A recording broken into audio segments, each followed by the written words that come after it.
At 6:42 on a Thursday evening, Yvonne Carter held a cordless phone against Estelle Marlowe's ear and watched the old woman's hands shake around the edge of her scarf. Rosewood House had a small phone alcove near the activity room, a chair, a narrow side table, and a dusty fake fern.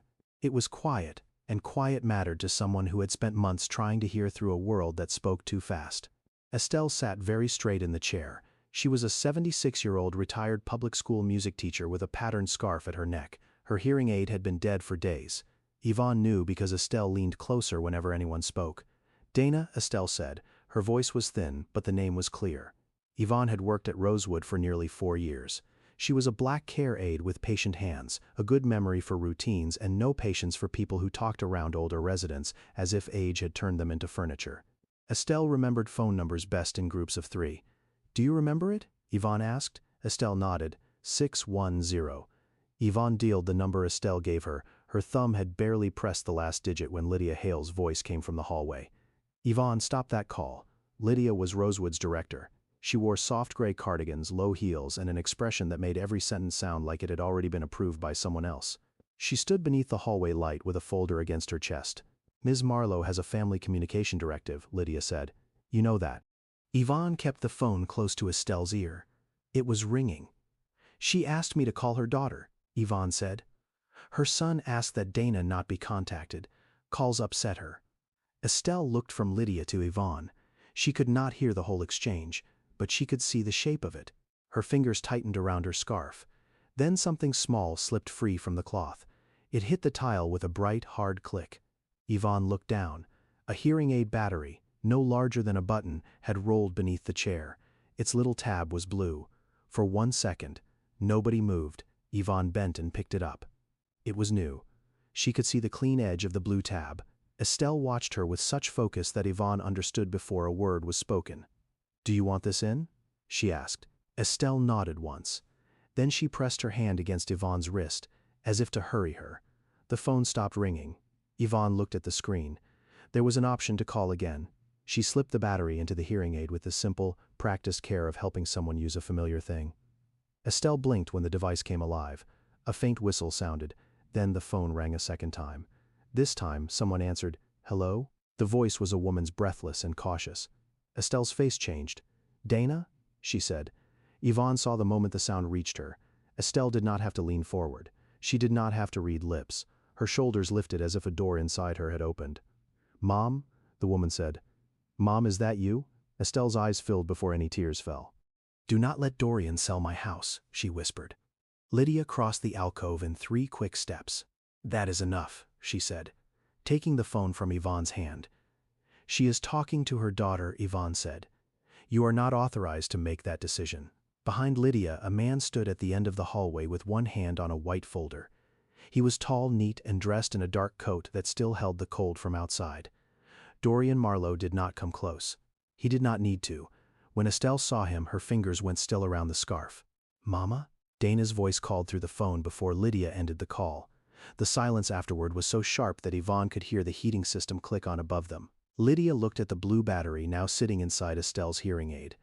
Then she looked at Yvonne. "Come to my office," she said. Estelle reached for Yvonne's hand. "Stay," she said. Yvonne squeezed her fingers once. "I will be back," she said. But Dorian was already moving toward his mother, and Lydia was already walking away. Yvonne did not know what House Estelle meant. She did not know why a tiny blue battery had made Lydia move as if a fire alarm had sounded. She only knew that the first clear thing Estelle had said in months was that her son was trying to sell something she did not want sold. And Yvonne knew what it looked like when a person had been waiting a long time to be heard. Lydia's office smelled like printer toner and peppermint tea. A framed certificate hung behind her desk. It praised Rosewood House for compassionate service, though the words had faded a little beneath the glass. Lydia placed a termination form in front of Yvonne. "This does not need to become unpleasant," she said. Yvonne did not touch the paper yet. "Then do not make it unpleasant. You bypassed a documented family instruction. You interfered with Ms. Marlowe's care plan and placed the facility in a difficult position." "Who signed the instruction?" Lydia pressed her lips together. "That is not for you to investigate." "I am not investigating. I am asking who decided a woman could not call her own daughter." "Her son is her listed family contact. He has handled her affairs for years." "That does not answer my question." Lydia slid the form closer. The language was careful insubordination. Interference with a family communication directive. Failure to follow the chain of command. Yvonne read every line. She had learned to read papers before signing them from her mother, who used to say that a polite voice could still hand you a bad deal. "You're firing me tonight?" Yvonne asked. "I am ending your employment effective immediately, for helping a resident make one call, for refusing a direct instruction." Yvonne looked up. If Ms. Marlowe had asked to call the police, would I have needed her son's permission? Lydia's face tightened. "Do not make this dramatic." Yvonne almost laughed, but there was nothing funny in her chest. "I did not make it dramatic. Ms. Marlowe did. She said someone was selling her house. She is often confused." She was confused because she could not hear. For the first time, Lydia looked uncertain. It lasted no longer than a blink. "Turn in your badge," she said. "Human Resources will mail you information about your final pay." Yvonne placed her badge on the desk. She had worn it through double shifts, flu season, snow days, and the weeks after her mother died, when work was the only place she knew how to keep moving. The job paid her rent. It gave her a schedule steady enough that her teenage daughter knew when dinner would be on the stove. It was not glamorous work. It was also not nothing. Yvonne folded the termination paper and put it in her bag. "I want a copy of the directive," she said. "You are no longer an employee." "Then I will ask another way." Lydia looked toward the door. "Good night, Yvonne." Outside, the winter air made Yvonne's eyes water. Behind Rosewood's lit windows, Estelle had a working hearing aid for the first time in days, and Dorian still had a folder he was afraid to explain. Her phone buzzed before she started the engine. It was a message from Maribel Ortiz, the evening aide who had been on the other side of the hall. A woman named Dana called back. "She heard your name. I told her I would ask if you wanted to talk." "I did not give her your number." Yvonne looked at the message, then typed back. "Yes, tell her she can call me." The call came 10 minutes later, while Yvonne was still parked beneath the bare branches outside Rosewood. "This is Dana Marlowe," the woman said.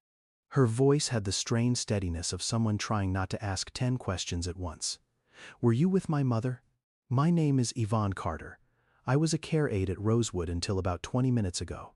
There was a pause. "They fired you?" "Yes." Dana breathed in slowly. "My mother said Dorian was selling her house. Did she say anything else?" "Not before the call was cut off. Was she hearing you? Really hearing you?" Yvonne looked through the windshield at Rosewood's front doors. "She heard you say her name. She said she knew it was you." Dana made a sound that was almost a laugh and almost a sob. "I have been calling for months," she said. "I thought maybe she was angry with me. Dorian said she got confused when I called. He said it upset her to hear my voice." "Did that sound like your mother?" "No. But my mother has had hard days. I did not want to push her if I was making things worse." "Last summer, Dorian asked her to use the house as security after his business went bad. She said no. I thought he had dropped it." Yvonne understood that. Guilt had a way of making decent people step backward when they should have been allowed to step closer. "Do you have proof that you called?" Yvonne asked. "Every call. Every voicemail. I saved them. Because I thought someday she might hear them. Save everything. Do not send it around yet. Just keep it." Dana was quiet again. "Why are you helping me?" she asked. Yvonne looked down at the folded termination notice in her bag. "Because your mother asked for you," she said. That night, Yvonne sat at her kitchen table after her daughter had gone to bed, with the rent notice, utility bill, and termination paper spread in front of her. Yvonne kept thinking about the blue battery in Estelle's scarf. It had not been hidden in a drawer or locked away behind a desk. Estelle had carried it close to her throat, as if she knew somebody might take it if she left it where people expected to find it. The next morning, Dana sent screenshots of dozens of calls and voicemails to Rosewood's main number. One message had been left on Estelle's birthday. "I made your lemon cake," Dana said in the recording. "Not as good as yours, I know, but I tried. I love you." Yvonne listened to it once, then stopped. It did not feel right to hear more. Dana's call log was enough to prove one thing: she had not vanished from her mother's life. Someone had made it look that way. By noon, Dana had contacted the local long-term care ombudsman. She did not call a TV station, she did not threaten Rosewood on social media. She asked for help understanding what her mother could ask for and who had a right to answer on her behalf. The ombudsman was a woman named Alicia Grant, with a low, practical voice. She did not promise that anyone would be punished. "The first question is what Ms. Marlowe wants." Alicia said, "If she wants to talk to us, we listen to her, then we look at what the residents did with that request. They will say she is confused," Yvonne said. "Then we do not answer for her before we meet her." 2 days later, Yvonne returned to Rosewood in a dark coat instead of her burgundy uniform, unsure whether she still belonged near the building. Alicia had arranged a visit with Estelle. Dana had driven from New Jersey before sunrise. Maribel was inside working her shift, but she was not part of the first meeting. The meeting belonged to Estelle. Lydia met them in the front hall with a smile that did not reach her eyes. "Ms. Carter is no longer employed here," she said. "I understand," Alicia replied. "Ms. Marlowe asked for her to be present." Lydia looked past Alicia toward Estelle's room. "Ms. Marlowe has not made that request directly to me." "Then we can ask her now." Estelle was sitting near the window when they entered. Her hearing aid was in place, the blue battery had done its small work. She turned her head when the door opened. Dana stopped just inside the room for a second. Neither woman spoke. Then Estelle lifted both hands. "You cut your hair," she said. Dana began to cry before she crossed the room. "Last spring," she said. "You told me it looked foolish." "It did then," Estelle said. "It looks better now."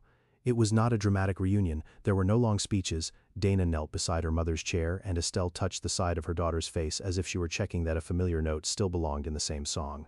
Alicia waited until the room had settled. "Ms. Marlowe," she said, facing Estelle and speaking clearly, "do you want Dana involved in talking about your phone calls and your care here?" Estelle looked at Dana. Then she looked at Yvonne. "Yes," she said. "Do you want Yvonne here?" "Yes." She listened. Lydia stood near the door, silent now. Alicia opened her folder. She explained that she wanted to review the part of Estelle's residence file related to communication and hearing support. She did not use large words. She did not rush. When Estelle asked her to repeat something, she repeated it. The first page Lydia produced was titled Family Communication Directive. It looked official at a glance. There was Rosewood's logo at the top and a date beneath it. But beneath the title was a printed email from Dorian Marlowe. "Contact with Dana causes increased confusion and distress. Please do not facilitate calls unless I am present." There was no signature from Estelle, no note from a clinician, no date for review, no record that anyone had asked Estelle whether she wanted that arrangement. Dana read it twice. "He wrote this?" she asked. Lydia folded her hands. "Dorian has been the primary family contact for some time. That is not what I asked." Lydia did not answer. Alicia turned to another section of the file. It was Estelle's support plan. This document was different. It had dates, signatures, and notes about the things that helped Estelle move through a day without feeling lost. Hearing device assistance, clear face-to-face communication, time to respond, a battery and device check at the beginning of each week. The checks had not been completed. There were 6 blank spaces across 6 weeks. Beside them in separate care notes appeared the same words again and again. Unresponsive during conversation, appeared confused. Did not answer when asked. Yvonne felt heat rise into her face. She remembered Estelle leaning close at dinner. She remembered her watching mouths, pretending to understand, then nodding because it was easier than making everyone repeat themselves. She remembered how often staff had said, "Never mind, Ms. Marlowe," when Estelle did not answer fast enough. Lydia looked down at the table. "We have been short-staffed," she said quietly. "Were you short-staffed when you accepted Dorian's email as a directive?" Alicia asked. Lydia did not look up. Estelle had been following the exchange. Not every word, perhaps, but enough. Her hand moved over the blue battery in her hearing aid as if she could feel it working. "I did not say no, Dana," she said. Dana closed her eyes. "I know," she whispered. That afternoon Maribel asked Yvonne to meet her at a small diner 2 blocks from Rosewood after her shift. Maribel arrived with her coat still on and a coffee she did not drink. "I cannot give you copies of anything," she said before Yvonne had taken off her gloves. "And I am not going to pretend I saw every part of this, but I can tell the truth about what I heard." Yvonne nodded. "That is all anyone should ask you for." Maribel stared at the sugar packets on the table. "Dorian started coming by more often in October." She said he would ask whether his mother had used the phone. He would ask whether the hearing aid was working. Not in a worried way, in a checking way. "What did he say about the batteries?" "He said fresh batteries made her agitated. He said they made her think people were talking about her. He told me to wait until he got there if one needed changing." "Did you tell Lydia?" Maribel nodded. She said family knew their people best. I thought maybe he did." Her voice cracked on the last word. Yvonne reached across the table but did not touch her. Maribel did not need comfort that made her feel forgiven too quickly. "What happened after you waited?" Yvonne asked. "Sometimes he did not come. Sometimes he came and took his mother to the activity room while he talked to Lydia. There was one day he brought a man in a camel coat. They went into Ms. Marlowe's room with a folder. I thought it was insurance. Did Estelle have her hearing aid working that day?" Maribel shook her head. The answer sat between them like a glass that had been knocked over but not yet shattered. Before they left the diner, Maribel said she would speak with Alicia. She would not decorate her memory. She would tell them exactly what Dorian asked and exactly what Lydia allowed. The next morning, Alicia called with a message from Estelle. She remembered something, the ombudsman said. "She wants you and Dana there when she says it." They met in Estelle's room after lunch. The curtains were open. Weak sunlight lay across the floorboards. Alicia had brought a small notebook and wrote key words in large letters as she spoke, not because Estelle could not understand, but because no one was going to make her work harder than everyone else to follow a conversation. Dana sat beside her mother. Yvonne took the chair near the window. Estelle touched the hearing aid behind her ear. "It is loud today," she said. "Is that all right?" Alicia asked. "It is better than being left out." No one rushed her after that. Estelle looked at the paper Alicia had placed in front of her. On it were 3 questions. Who told Rosewood not to call Dana? What did Dorian take from your house? What do you want us to understand? Estelle read the first question twice. Then she said, "Dorian said Dana was busy. He said she was tired of me asking the same things." Dana looked down at her hands. "He told me you did not want to hear from me," she said. "That is because he wanted both of us quiet." Estelle said. The words were not loud. They did not need to be. She moved to the second question. "He took a yellow folder," she said, "from the bottom drawer in the hall table. I thought it was hearing paperwork because he said it had my doctor name on it. But it had another name, a law name. Do you remember it?" Alicia asked. Estelle closed her eyes for a while. The room held only the hum of the heater. Then she tapped 3 fingers against the arm of her chair. The rhythm was slow, like a teacher counting in a choir. "Tolles," she said, "and Ward. Tolles and Ward, my old lawyer, Mrs. Tolles. She did the papers after my surgery." Dana looked at Alicia. Yvonne saw the hope rise in her face and tried not to trust it too quickly. "Did Dorian say why he needed the folder?" Dana asked. Estelle's mouth tightened. "He said he was keeping the house safe." "Safe from what?" Estelle looked directly at her daughter. "From me asking questions?" Tolles and Ward still existed. After Dana gave the year, the old address, and the name of Estelle's former attorney, the receptionist found an archived file. The receptionist put them on hold. When she returned, her voice had changed. "We have an archived file," she said. "An attorney can speak with Ms. Marlowe if she wishes." Estelle wished. The attorney who met them was Camille Brooks. Her office was quiet, with plain wooden shelves and one photograph of a brick rowhouse in winter. "That is not your home," Estelle said when she saw it. Camille smiled. "No, but it looks like many homes in this city." She did not begin by talking to Dana or Yvonne. She spoke to Estelle. She asked whether Estelle wanted Dana present. Estelle said yes. She asked whether she wanted Yvonne to stay. Estelle looked at Yvonne and said, "She is the one who made the phone work." Camille opened the archived file. The document was 4 plain pages of type. Signatures, initials, and dates. Yvonne knew ordinary paper could carry enormous weight when the wrong person held it. "This is a limited financial power of attorney from 2019, Camille said.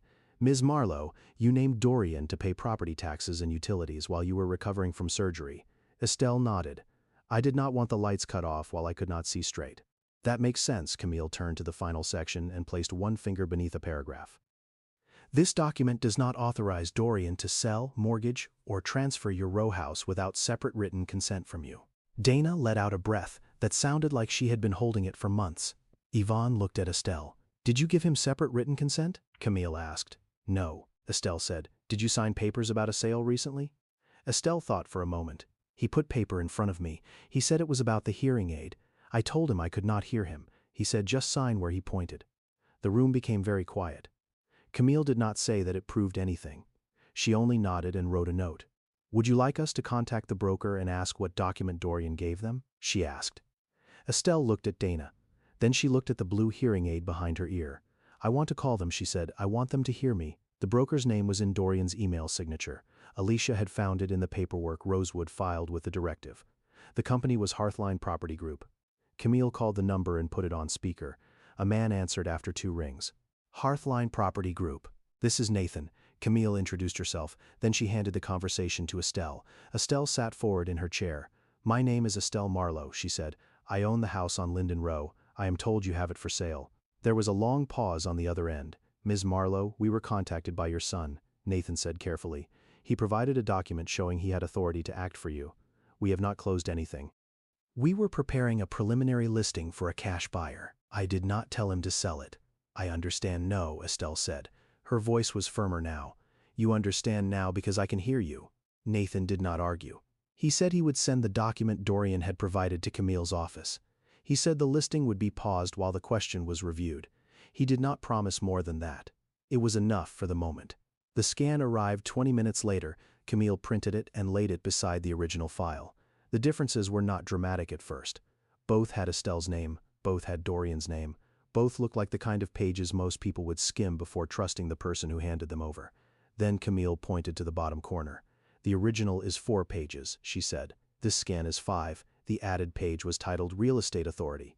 It said Dorian could sell or transfer Estelle's property, but there were no initials beside it. The page number did not match the numbering on the signed original. The typeface was close, but not the same. Yvonne did not need to understand every legal detail to understand the shape of it. Dorian had not made a mistake. He had needed his mother unheard long enough to put a page where it did not belong."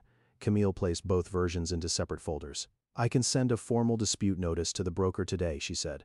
"I can also prepare paperwork for you to revoke Dorian's limited authority. But I want one more thing before we take that step. I want an independent assessment that gives you the strongest possible voice in this process." Estelle looked tired. The room had held more truth than she had been allowed to carry in a long time. "Do I have to prove I know my own house?" she asked. Camille's expression softened. "You should not have to," she said. "But I want the people who ignored you to have no place left to hide." That evening, Yvonne found a letter from Rosewood House under her apartment door. Lydia offered to revise Yvonne's termination to a voluntary resignation. Rosewood would provide a neutral reference. It would not contest unemployment. In return, Yvonne would agree that she had acted outside her role and would not discuss Estelle's care with anyone beyond the facility's internal process. Yvonne read the letter at the kitchen table while her daughter did homework nearby. "Is that about your job?" her daughter asked. Yvonne folded the paper once. "Yes. Can they make you say you quit?" Yvonne looked at her. "They can ask." Her daughter was quiet for a moment. "Did you quit?" "No." "Then why would you sign it?" The question was simple because it came from someone who had not yet learned how often adults were asked to trade truth for relief. Yvonne smiled a little, though she did not feel like smiling. "That is a very good question," she said. She did not sign. 3 days later, an independent clinician met Estelle in an office outside Rosewood and asked Dana and Yvonne to wait outside for the first part of the conversation. Yvonne did not mind being asked to leave. This part had to belong to Estelle. Through the closed door, there were no raised voices, no sudden speech that made everything easy. There was only the soft sound of pages turning and the occasional murmur of Estelle answering at her own pace. When the clinician invited them back in, Estelle had a sheet of paper in front of her. On it were the words Lindenrau in large black letters. The clinician looked at Estelle before she spoke. "Ms. Marlowe, can you tell them what you told me?" Estelle rested her hands on the table. "That is my house," she said. "I bought it with my husband before my children were grown. I do not want it sold. I did not give Dorian permission to sell it." She looked at Dana. "I want my daughter to help me now, not because she can speak louder than I can, because she listens." Dana covered her mouth with one hand. The clinician nodded. "Ms. Marlowe understands the decision being discussed, the property involved, and the person she wants to assist her," she said. "Any broader concerns should be handled with continued support and follow-up, but she is able to express this choice. It was not a grand declaration. It was better than one. It was precise." Camille prepared the revocation of Dorian's limited authority. Estelle read it with Dana beside her. She asked for one phrase to be explained twice, then signed where she understood she was signing. No one pointed at the line for her. The dispute notice went to Hearthline Property Group that afternoon. The broker confirmed in writing that the preliminary listing was frozen. The cash buyer would not be moving forward while Estelle's ownership instructions and Dorian's document were under review. When Dorian received the notice, he asked to meet at Rosewood. Estelle asked for Dorian to be there, with Alicia and Camille present. In the small conference room, Lydia sat with a folder. Maribel waited near the wall. Dana stayed beside Estelle, and Yvonne took the chair farthest from Dorian. Dorian arrived late. He looked at the people in the room, then at his mother. "Mom," he said, "this has gotten out of hand." Estelle had her hearing aid in place. The blue battery was fresh. She did not lean forward to catch his words. "It got out of hand when you told people I could not hear my daughter," she said. Dorian pulled out a chair but did not sit. "I was trying to keep you safe.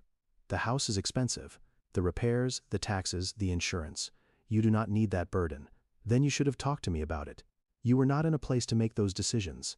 Camille placed the original power of attorney beside the altered scan. "The document you supplied to Hearthline does not match the original in our file," she said. "Your authority did not include a sale of the rowhouse."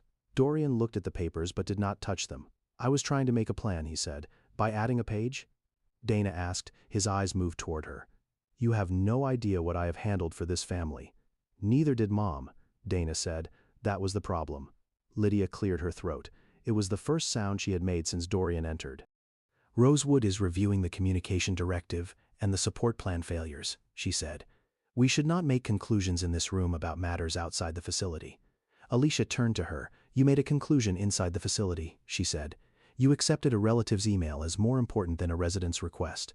You allowed a hearing support plan to go uncompleted, then treated the result as evidence that the resident could not speak for herself. Lydia's hands tightened around her folder. We were trying to manage a difficult family situation. No, Yvonne said quietly. You were trying not to manage it.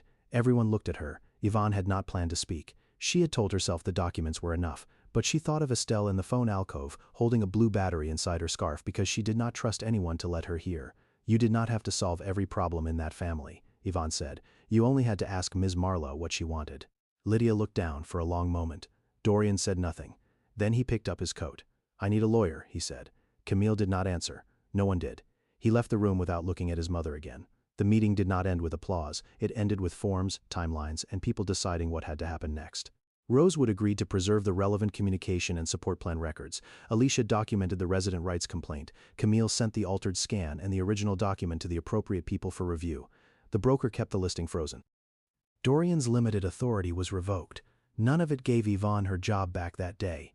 But it gave Estelle something more important than a quick victory. It gave her a room where people stopped answering for her. 3 weeks later, Lydia called Yvonne. Our review is complete, she said. Yvonne stood by her kitchen window with the phone against her ear. Outside, a city bus hissed at the corner and pulled away. And, she asked. Lydia paused. We are rescinding your termination.